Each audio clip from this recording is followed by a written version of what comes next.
Good evening. Welcome to the John Gaunt podcast. Tonight, Donald Trump, leader of the free world, versus the BBC.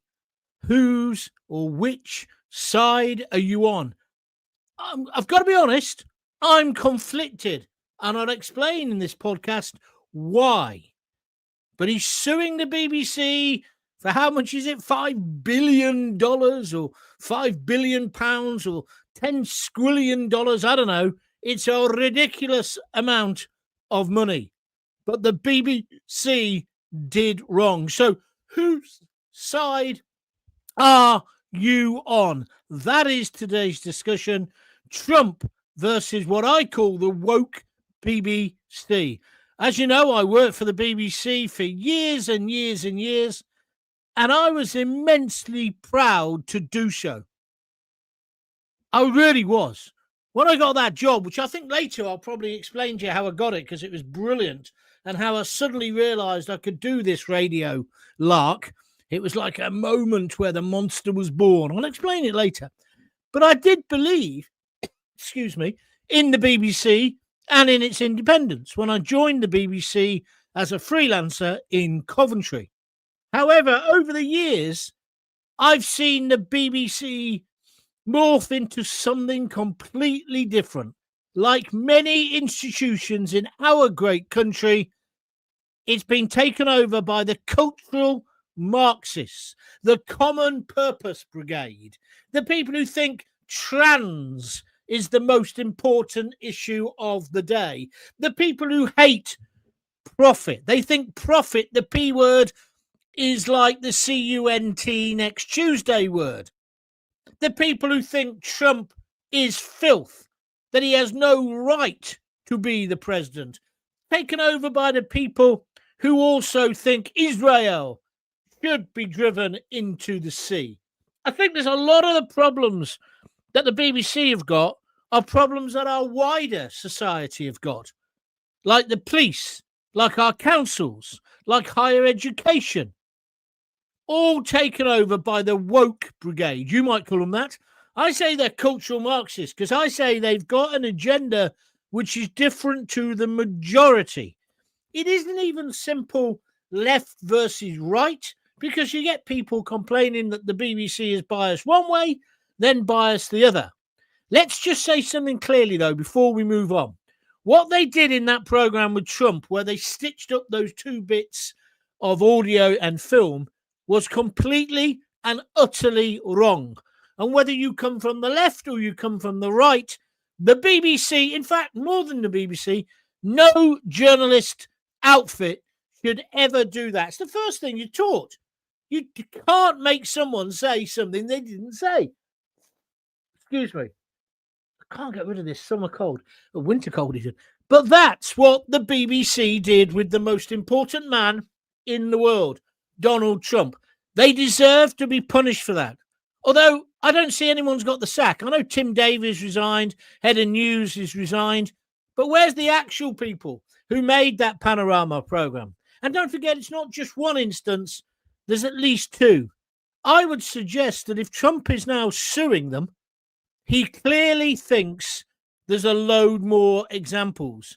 And I would imagine a lot of people who think they've been stitched up by the so-called impartial BBC will also be getting in touch with Donald Trump. But should this be the end of the BBC? A few weeks ago, we talked about this, and I was very much of the mind, well, it's about time they were cut down to size. But then I've been thinking about it recently. Do we really want to lose all of the BBC, the heritage of our public broadcaster, the archive, the great things it can do, like, royal events, events of a great stature? I know they haven't got any sport anymore, and we took the mickey out of that the other week. But I think fundamentally, and also, you see, like local radio, I worked in local radio and I was passionate about it. And I believed in Coventry when I was on BBC CWR that it was just about Coventry. They've changed the name again now to Coventry and Warwickshire. And they do stuff about Warwickshire, which is just ludicrous. It should be about the main city, Coventry. which is what we did and where we got the audience from.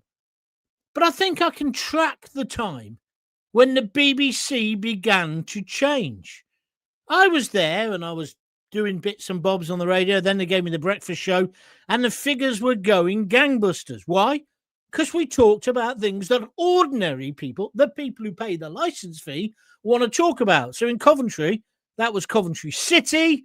That was things like people achieving great things in Coventry, a little bit of Warwickshire as well. But it was about things that affected ordinary people. It was the politics, the stuff of life. The BBC began to change when an Armani-clad twat called Nigel Chapman took over. This is my experience, and I've said this to his face, so I'm not saying anything I shouldn't say. And he hasn't sued me so far. He took over local radio, and he looked at a map in his Armani suit in his office in London, and clearly looked at Birmingham and Coventry and thought, oh, they're only 20 miles apart. They don't need two radio stations, BBC WM for Birmingham and the Black Country, and CWR or whatever it was called that week in Coventry. And so he planned, he did this all over the country. His great idea was to merge us with Birmingham. Now, if you knew anything about Coventry, this is important. If you knew anything about Coventry, you'd know that Coventry people are nothing like Birmingham people. And it is the same the other way around, because I worked in Birmingham for some time as well. But this bloke, he didn't know that.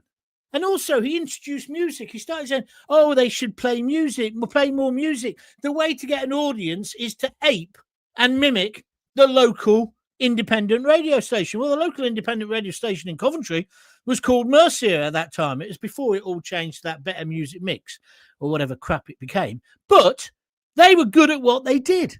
So there wasn't a gap there. What the BBC should do is talk and work to where the market isn't providing, which local radio can do brilliantly and was doing brilliantly.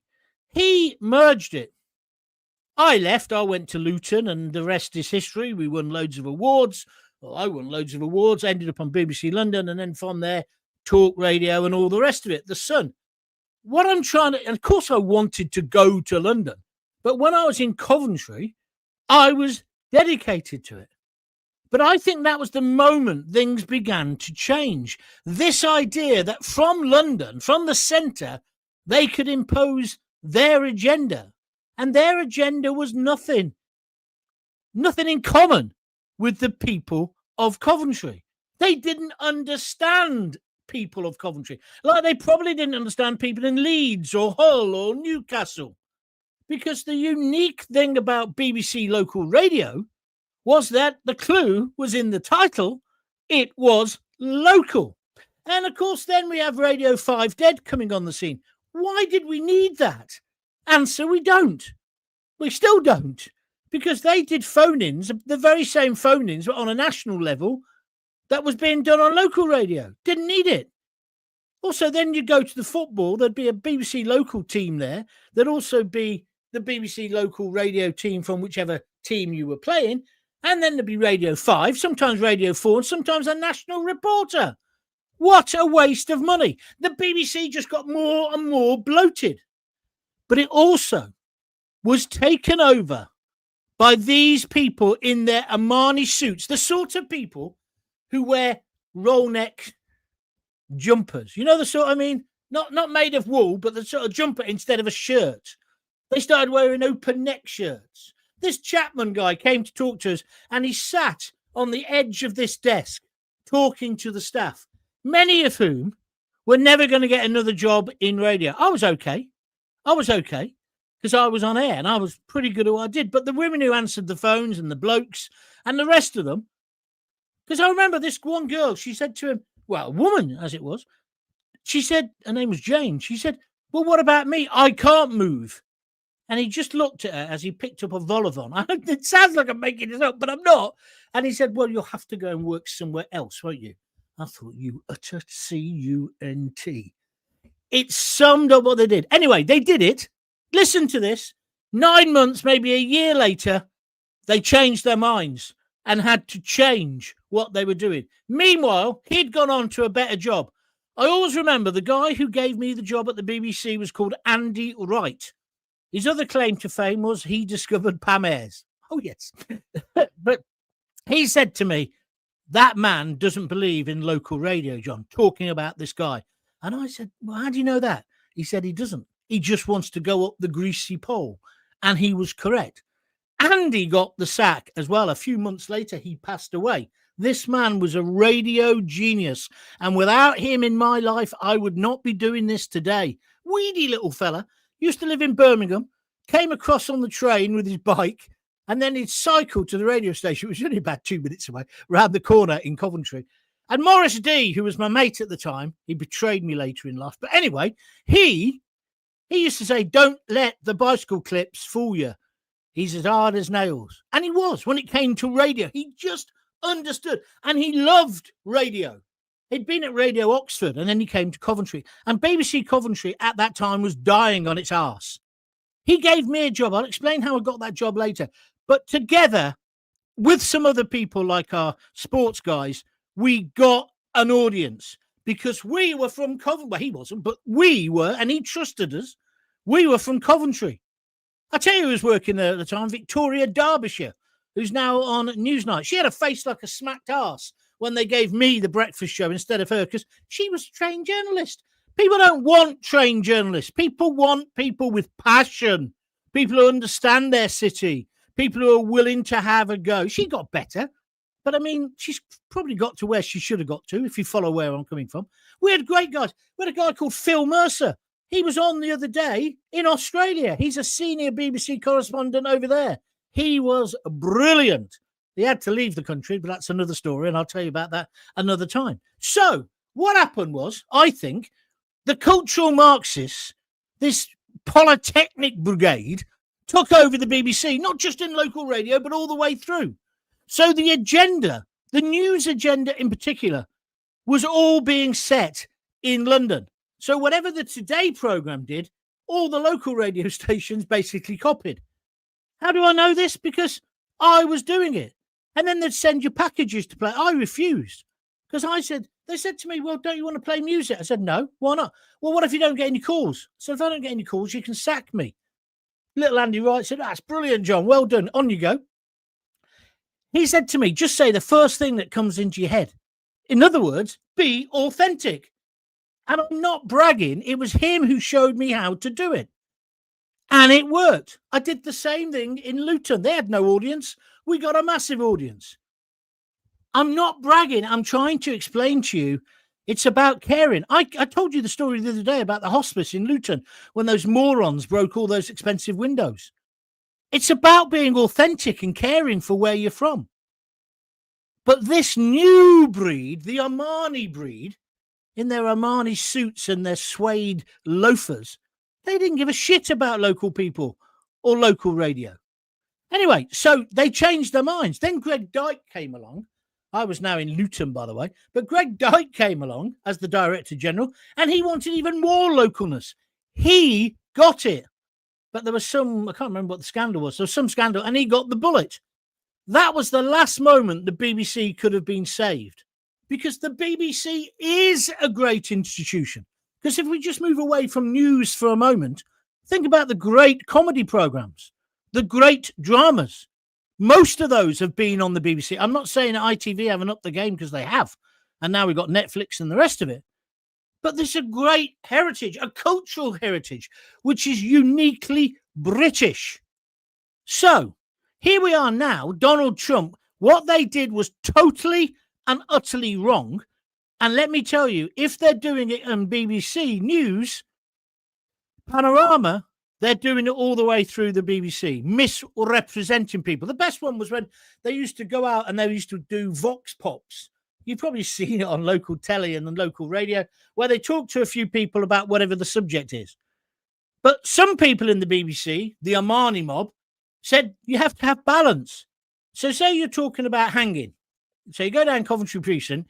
Do you think we should bring back hanging? 9 out of 10 people would have said yes in these days, right? In those days. But you take that back, they say, oh, no, we can't play that Go and find a couple of people who say, no, we shouldn't bring it back. We need balance. That's not balance. That's social engineering. And that's what they did with Trump. That woman who's John Smith's daughter, Sarah Smith, she hates Donald Trump. She's the Washington correspondent. So you can see the atmosphere. And they don't even know they've done wrong. Even now, even though they've been forced to apologize, the Director General's gone. Who else? The head of news has gone. They still don't think they've done wrong because they still think Trump is a bastard. So because Trump is a bastard, that equals you can say what you want about him. Same with Israel. Israel are the terrible people. They've been bombing poor little innocent children in Gaza. I think in a minute. Should we just have a little chat about Hamas? What about the Palestinians? No, we won't do any of that. We'll have biased reporting, which they've been found out for as well. So Trump says, I ain't having this. So on one level, and I'm asking you today, do you support Trump or the BBC? Which is a simple question. But when you think it through, there's a more complex one behind it. Because Donald Trump, let's face it, he's got a habit of attacking media outlets. Why? Because he wants to control the narrative. Now, most of the narrative that he believes in, I agree with him on. I agreed with him about Israel. I agree with him about Ukraine. I agree with him about lots of issues. However, I don't agree with him about everything. And I don't necessarily, I don't think it is a good thing for democracy that Trump can now intimidate broadcasters. What if it isn't Trump? What if it's the next president and he starts doing things that we all are against? Would we be happy with that? No. And that's the danger with this lawsuit. The BBC should have apologized right from the beginning and put their hands up and said, look, if you want to come and audit us, let's do it. Let's find out. I really hope that in the end of all this, Donald Trump will be the bigger man and say, I've won. I won't even bother going to court. I've won. Now you're going to have to behave yourselves. And then I hope that the BBC say, yeah, you're right.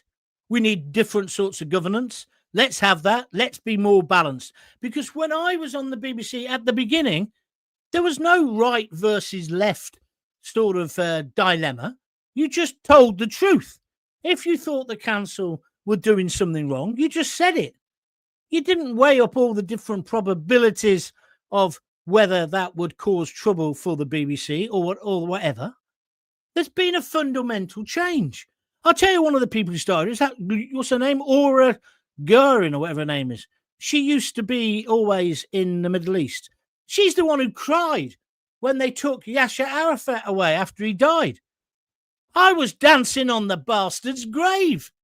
But the BBC were almost in mourning. You've seen this when the Brexit vote went through.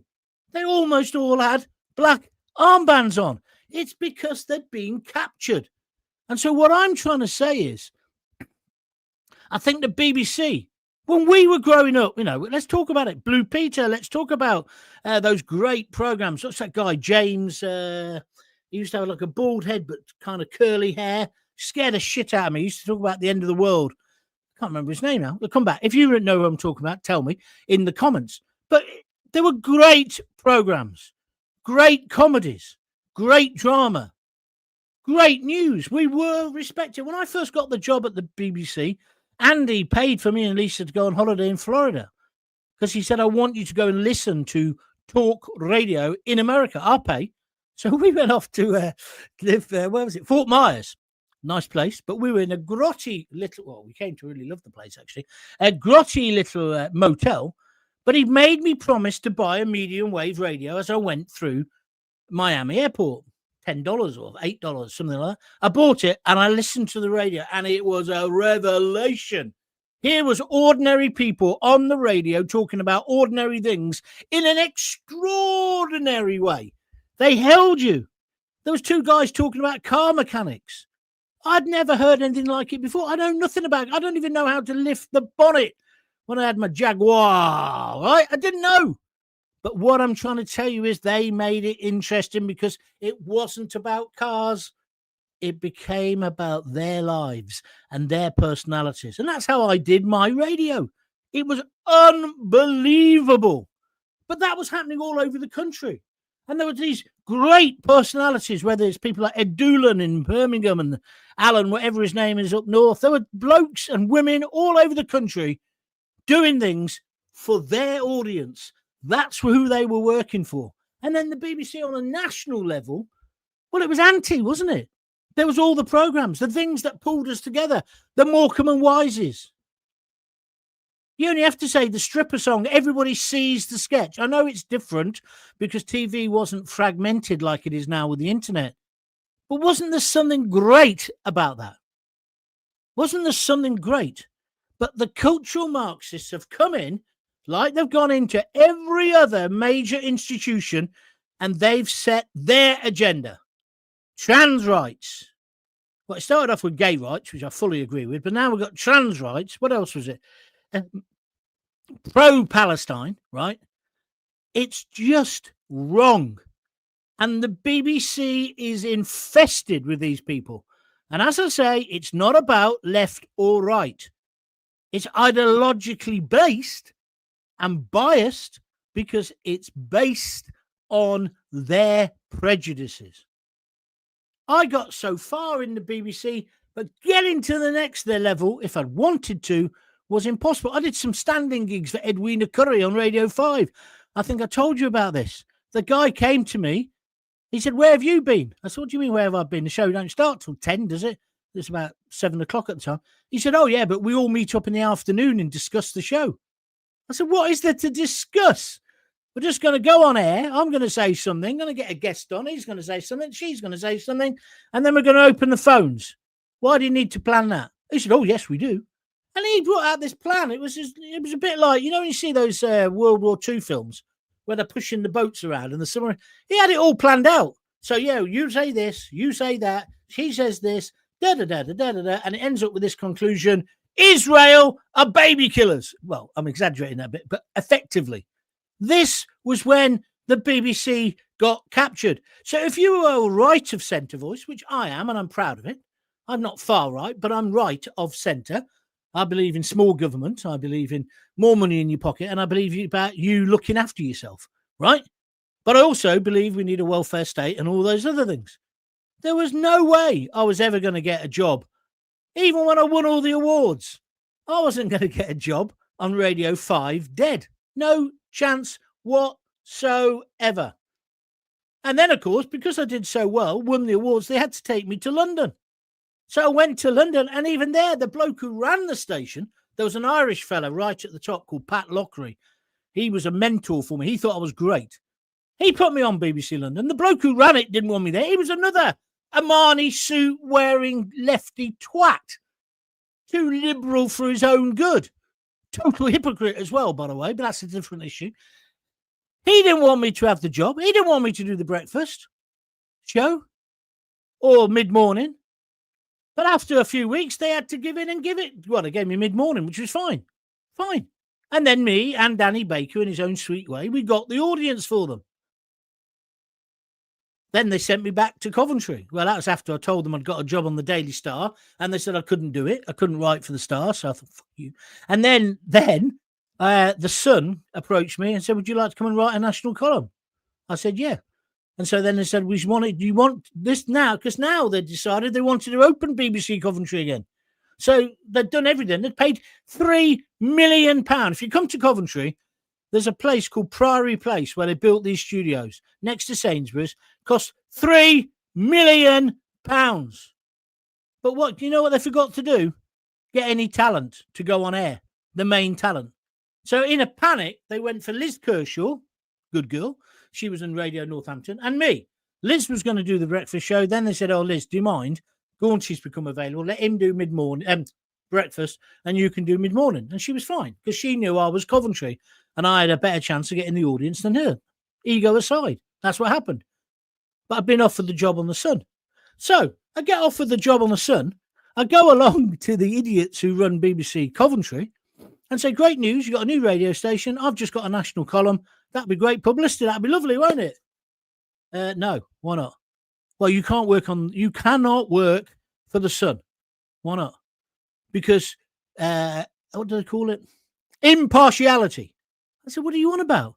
Vanessa Feltz wrote for the Daily Star when I was on BBC London. Yeah, but we're making you a star. Vanessa was a star already, and she was doing that.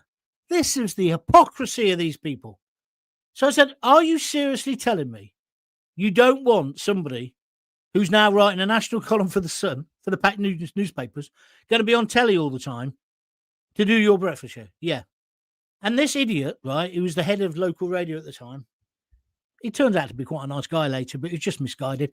He said to me, you'll have to choose between Mr. Murdoch's money and the BBC. I said, well, as Mr. Murdoch's going to pay me about 50 times more than you could even imagine, I'm going with Mr. Murdoch. And I love my time at The Sun. But I wanted to do the local radio as well. They wouldn't let me. Because, again, these cultural Marxists who by this time had infested, I can only talk from my experience, who had now infested the BBC, it didn't matter whether something was successful or not.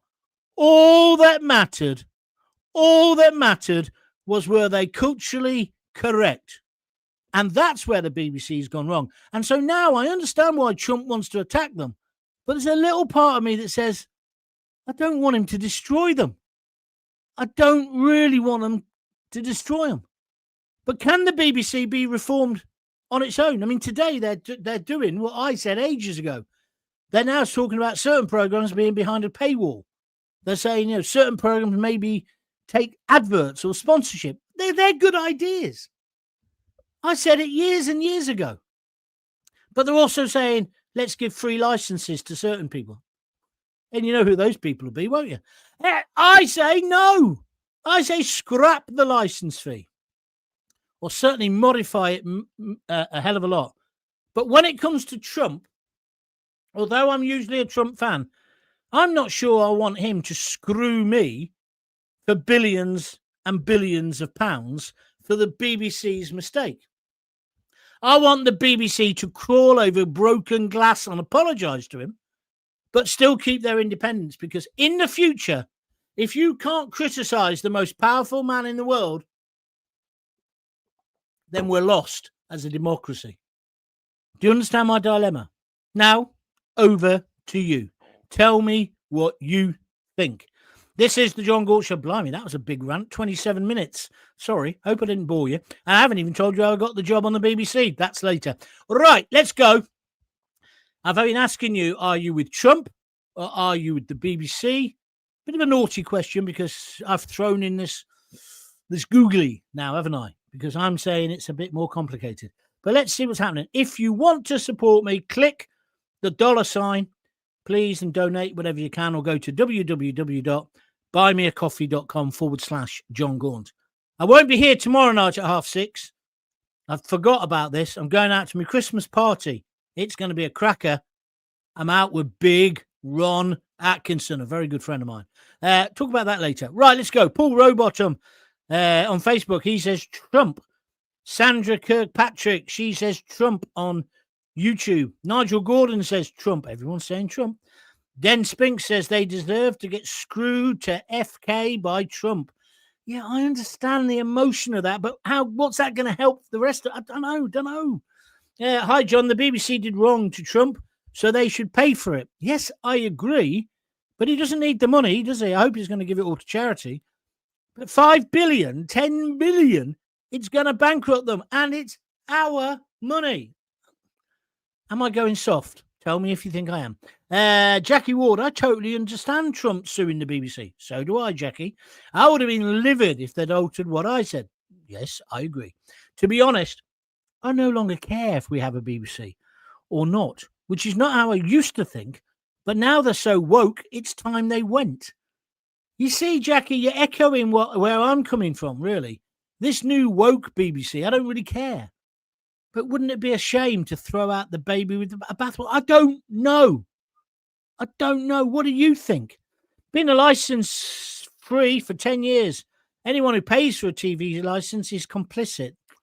That's a bit, yeah, okay, Lee and Tell. David KT, the BBC can kiss my swinger before I pay another penny. Thank you, David, on YouTube. Nigel on Facebook, BBC needs a massive shake-up from top to bottom, a reboot. Employ normal people, not a job for the boys. Well, that's kind of echoing what I'm saying. It's lost its way. They've just basically employed carbon copies of themselves all the way through.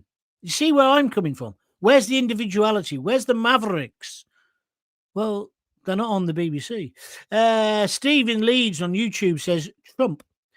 Lisa Lett says Hugh Edwards, ? Jimmy Savile, Rolf Harris, Stuart Hall. BBC can go to hell and take the child harmer Starmer, Lammy, and the Welsh choir boy with them. Thank you very much, Lisa. You're letting off steam. You're entitled to.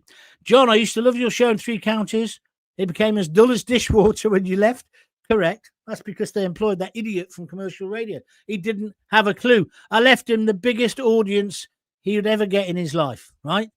Massive audience, yeah? So the audience figures were so high, if you stood on top of them, you got a nosebleed or suffered with vertigo. He wrecked it within about 12 months, didn't he? He just wasn't up to the job. But also, he probably listened to the management too much. Rather than me, I just went on either half drunk or hungover and said what I felt. That's all I did. That was the secret. Terry Wheatley. Thank you, Terry, for your contribution the other day, by the way. Unfortunately, the BBC has always supported the Labour government. I'm not sure that's true, Terry, as it shows bias. Anti-reform and anti-Tory. We now have a man running the Green Party who believes in open borders and yet wants green areas saved. Yeah, well, he's just an idiot, isn't he? You're talking about Zach Bollockface, whatever his name is. Yeah, he's in... Don't even worry about him, Terry. But Terry, it isn't so much that the Labour versus Tory. It's more complicated. It's more complicated, honestly. Well, John, I'm on Trump's side, says Andy Meadows 2768 on YouTube. All the way, the BBC needs to be closed for good. It's full of really evil people, and we need to protect our kids from the wrong ones. Well, I agree with that. But paedophiles aren't just hiding in the BBC. I think you'll find they're hiding in most aspects of entertainment and news. That's the unfortunate thing. I take on board Jimmy Savile and all the rest of those. That woman said a minute ago, but I don't think you can say they're a paedophile institution. Trump, I bet they still can't see what they did wrong as they're so entitled and up their own arses. They look down on the British working and middle class, says Mark Haskell. Mark, spot on. Exactly what I think. That's the problem. Excuse me, everyone. They made this half-assed apology. It took too long to come out. They still don't really think they've done that much wrong. But, of course, they have. And if they'd grovelled and apologised correctly, maybe we wouldn't be at a point where Trump's going to take us for $5 billion. Because I tell you what, this is the problem with going to law, and he knows it. He can now ask for full disclosure of emails between all the top executives. You imagine the amount of SH1T that is going to hit the fan about the BBC. It's like everything. It's like Washington, Watergate. It's always the cover-up that does the most damage, not necessarily the crime. And the BBC have tried to cover this up. Look at the Question Time. I've been on Question Time twice. Both times I felt perfectly okay. There was some people who were hostile towards me in the audience, but I didn't think I was stitched up. In fact, I loved it. I'd love to go on again. No, I wouldn't. I wouldn't go on now because now they were definitely, well, maybe not because of Trump, but they would definitely stitch me up. And that's wrong. Totally wrong. They stitched up Zia Yusuf from UKIP. I don't particularly like him. There's something about him that I don't like, but they stitched him up and it's wrong. Just my views. Mark, but you're right. They're so far up themselves, they can't see the wood for the trees. Annette Locke, it was a great institution. Now it's sold out to leftist propaganda. You're half right, Annette. Let's call it what it is, though. It's cultural Marxism. There was many people who are in the Conservative Party, and no doubt there will be in Reform, who are still kind of a bit la-di-da cultural Marxists, yeah? Where's the real people of the right? No? Maybe. Let's think about it. Philip Liggins. I went to school with him. All right, Phil. He says Trump. Thank you. Siobhan Dwyer. 8445 on YouTube says Trump, Trump, Trump all the way. Thank you. Ron Alexander says Trump all the way on Facebook. Everybody is agreeing with Trump. Well done, Mr. Trump. Annette, look, well, they will get what they thought Trump is, going to be a bastard all the way to the bank. I think you're right. You're absolutely right. And that's why it was so stupid. It was so thick. It was so short-sighted. But it was typical of the cultural Marxists. They think they're right about everything. They think, they're still trying to bang on about men in frocks with cocks going into ladies' toilets, even though the Supreme Court has said no, no, no. They think they're above the bloody law. Newsnight, they had a big bloody discussion about it the other day. I don't care about trans people. When I was a punk rocker and going down the Locarno in Coventry, right, seeing the Clash, the rest of them, there was a trans, I think we called him a tranny. You're not allowed to call him that now, and rightly so. But he was a transvestite. He had hands like a navvy, dressed in a frock. No one cared. No one cared. Good luck to him. On you go. Do whatever you want to. I'm the same. But I do think there should be women's spaces. And I think this idea that you can self-identify, oh, today I'm a fridge, I think is bullshit. Absolute bullshit. And if you're trapped in the wrong body, I feel for you. Get some help. But we're not going to change everything just for a very, very small minority of trans people. It's just nonsense. It's like when we change, halal. That's another prime example. All school meals should be halal. Why? I don't understand. Bring a bloody curry and we'll microwave it for you if you don't want to eat the food that's on offer. I just think all of this is nonsense.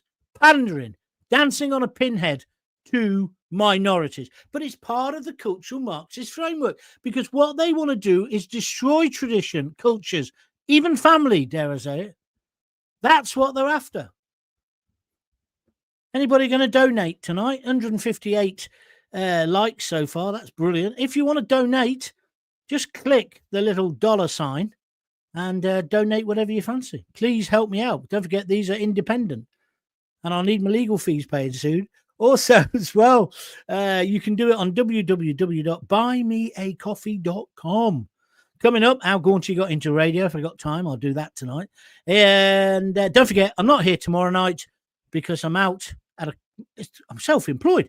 It's the only Christmas party I'm going to. Big Ron Atkinson telling his he tells these tales about when he was a manager and he remembers every aspect of every game. I've been in this company a lot and in fact in Tenerife for quite a few days with him, and it's just great company. Proper football man, if you understand. And what a disgusting way he was treated by the cultural Marxist. Agree? What he said was wrong, but doesn't anybody accept an apology anymore? It doesn't seem to be, apart from the BBC.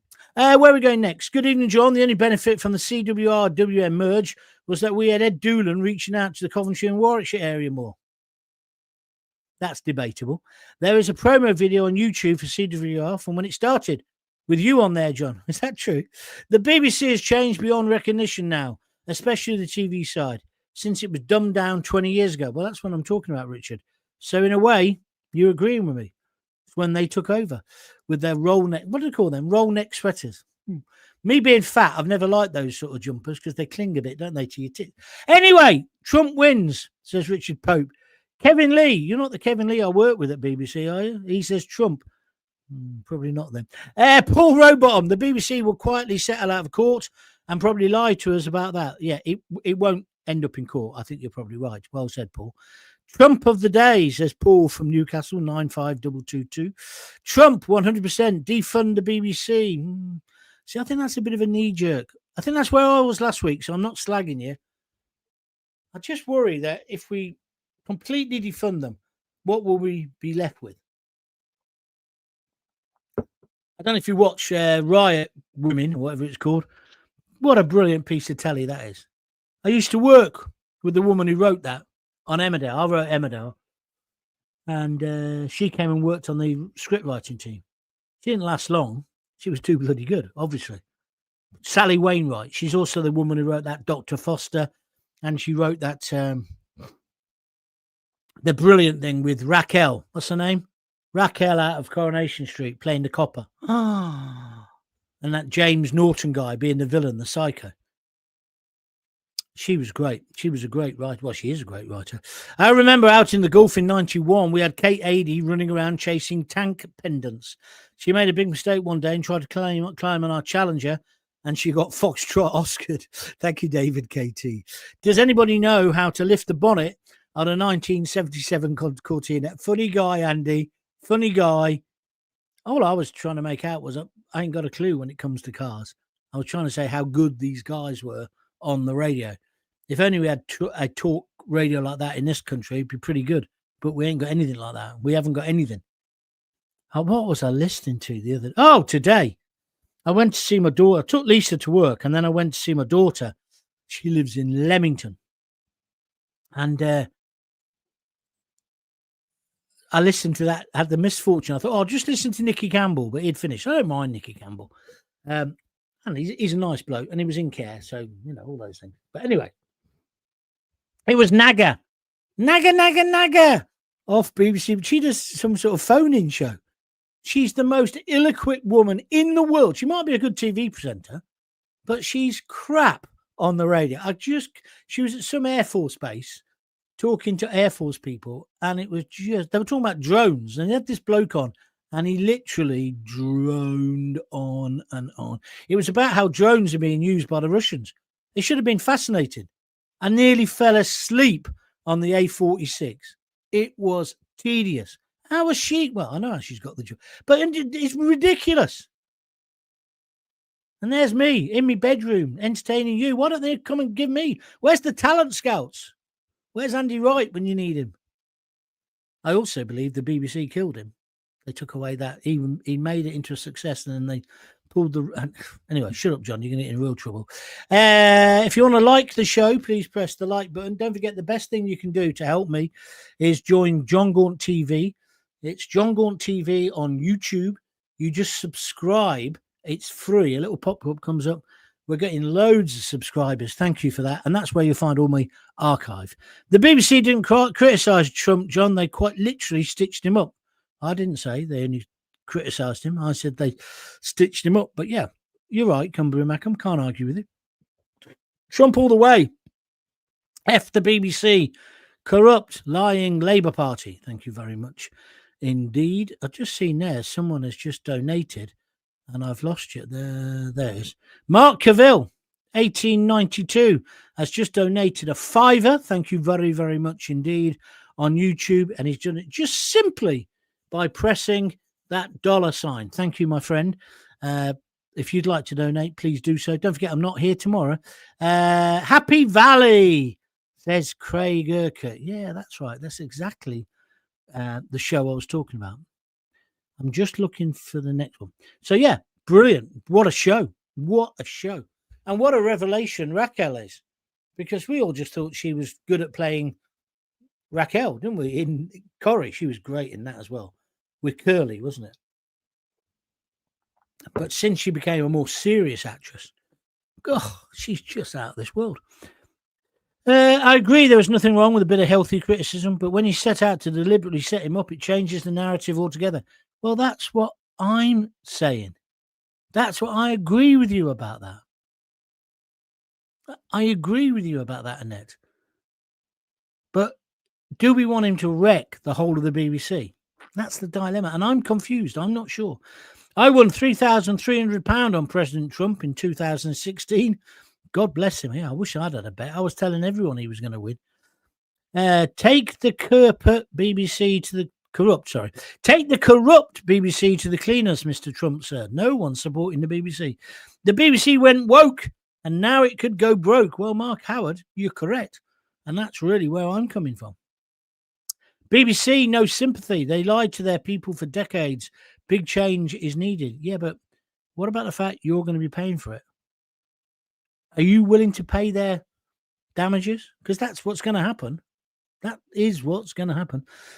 Imagine what the legal fees are going to be, says Vivian Williams, and then says, I'm with Trump on this. Thank you very much indeed.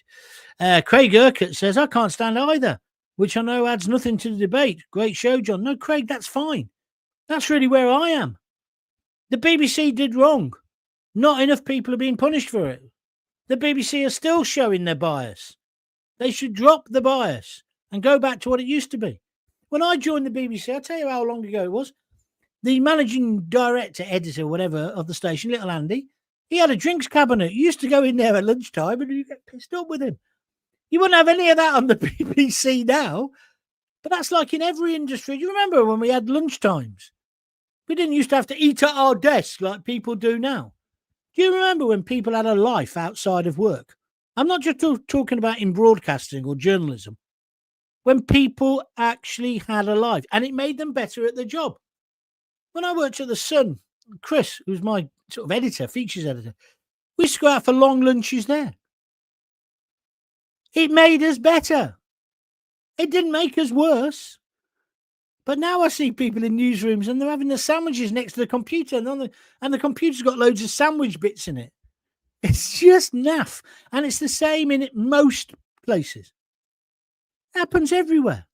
What's happened to the idea of having time? What's happened to the idea of having a lost day? Well, you can't even remember what you did, but you knew it was brilliant. It's like tomorrow. I'm hoping tomorrow, although I don't really drink much now, but I want it to be what I call a lost afternoon. I'm going with my mate, Patrick, right? So Dave will drive us over there, so we'll all have a drink. My best mate, whose event it is, Maz, he's off the booze because he's been poorly recently. But we'll have a drink and we'll have a relax and we'll have a chat and we'll tell jokes and we'll listen to. There's quite a few I'll tell you all about it on Thursday. Load of old footballers going and commentators and stuff. It's only a small gathering, about 10, 15 people. But it's but I'm hoping it's going to be a lost day. I remember getting into trouble on talk radio when I was living in Northamptonshire and the snow came down one day. I couldn't get the Jag out of the gravel drive because they were useless in the snow. So I just rang in and said I won't be in today. And this is before nowadays I could have just done the show at home. So I didn't go. And I spent all day in the garden with we had a huge, it's called Northamptonshire, I think. And we made snowmen all day and had snowball fights. Me and the two girls and Lisa and the next door neighbours got involved. Brilliant. And then when I went back on the radio the following day, I said, I had a lost day yesterday. Did you bother going to work or were you like me and just played with the kids in the snow? There's a guy called Scott Taunton. He's an Australian. He's head of, this is why I'll never get a job on talk radio. He runs talk radio now for the Sun. He's an absolute Burke. He's the one who ended up giving me the sack over Nazigate. But anyway, he was really pissed off. I think you're taking the mickey. Da-da-da-da-da. I said, no. What I'm doing, mate, which you wouldn't understand, is I'm resonating with my audience. Because most people would have had a day off yesterday, or at least wanted to have a day off, or have had a day off like that before. Because that's what real people do, Mr. Taunton. You wouldn't know that because you're divorced. Oh, that was a bit below the belt. He hated me. He absolutely hated me. The feeling was mutual. And like now, when his station is struggling, they've even lost Mike Graham. You'd think he'd offer me a job. No. Ego gets in the way. That's another job opportunity. Whoo, there it goes. BBC will be asking for more money to defend this at huge cost to the UK taxpayer. The lawyers will be very happy. You're right. I'm for Donald Trump. I was before he got voted in. Watch how long war lasts when the people say no to conscription. Michael, that's a different subject and we're not talking about that today, although we will talk about it. In my opinion, when the BBC lose and try and claw it back from an increase in licence fees, then everyone will dump the BBC and hopefully that will be the end of this government-backed scam. Right, I've got to stop now. It's 49 minutes. That's enough. $5 billion for Trump, no dollars for the BBC. Oh, well said, VV75. Ron Atkinson is a legend. I shall pass on your good wishes to him tomorrow. Mark Cavill says, have a pint of baby sham on me. He's the guy who's just donated a £5. Thank you, Mark. That's very kind of you. I hear that there's a definition of Islamophobia being drawn up. It'll be interesting to hear more, though I think it's total rubbish. Well, we won't be doing that today, because that's maybe another a day. Thank you. Right, there's loads here, all basically saying they're in Trump's things. Annette Locke says that sounds like a great day. What, tomorrow or the day in the snow? They'll both be great days. Yeah. My uncle mentioned the 60s and 70s working on the Lloyds of London as broker, going out for boozy lunches and having fun. That's absolutely true. Some days, if you go out for a long lunch, no one does it anymore. And okay, you get no work done, but actually you get more work done in the long term because you either discuss great ideas with your colleagues or you have business contacts. I just don't understand why it doesn't happen anymore.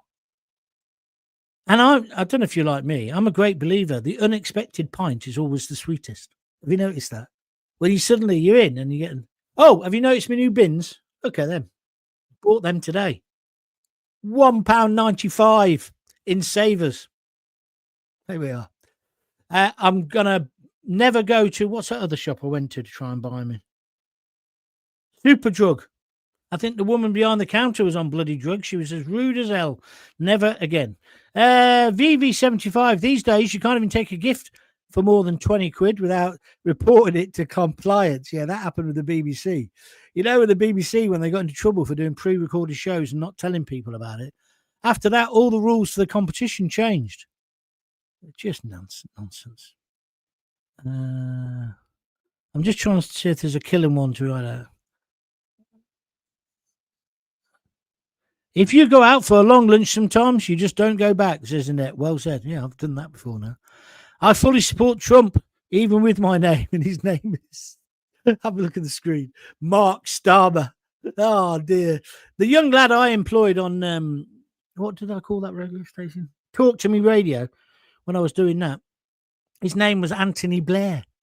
I said, don't change your name. Anyway, he didn't. Tony Blair, yeah. He's working in New York now. He's done well for himself. So's the other young lad. Do they help Gaunty now that he's on hard times? No. None of them do. I'm not bitter. Listen, I've run out of time. I did want to tell you about how I got the job and nearly got a divorce on the same day with the BBC. Maybe you do that on Thursday. But I'll certainly tell you about Big Ron if I can remember what goes on tomorrow. All right, that's me finished. Thanks for your donations. If anybody wants to make another one, just press the $sign. Excuse me, I've got burps. Or go to www.buymeacoffee.com and donate anything from a $5 upwards. Today is the last day of the week because this is with the cut-off day, and I could do with a few more Buy Me a Coffees. So if you could help me out, please do. What's this? Graham Riches. His name was Slush Puppy. Yeah, it was. I used to always give them all names, like Amy the Orphan in Three Counties Radio. Jackie Ward's given me 3 red hearts. Thank you, Jackie. That's always good. Richard says, great show, John. Enjoy tomorrow. I'll catch up on the extra show you had the other lunchtime. Yeah, good idea. Because don't forget, I did an extra show this week. So that's already in the pot. And Josh Goldbullion says, enjoy EastEnders, John. Well, I'm not watching it tonight. I'll watch it when I come back. I've got to go and get Lisa now from Stratford. So I've got to do that. I've got to do that first. And then once I've done that, I shall get back. Right. See you on Thursday. Yeah. See you on Thursday at 6.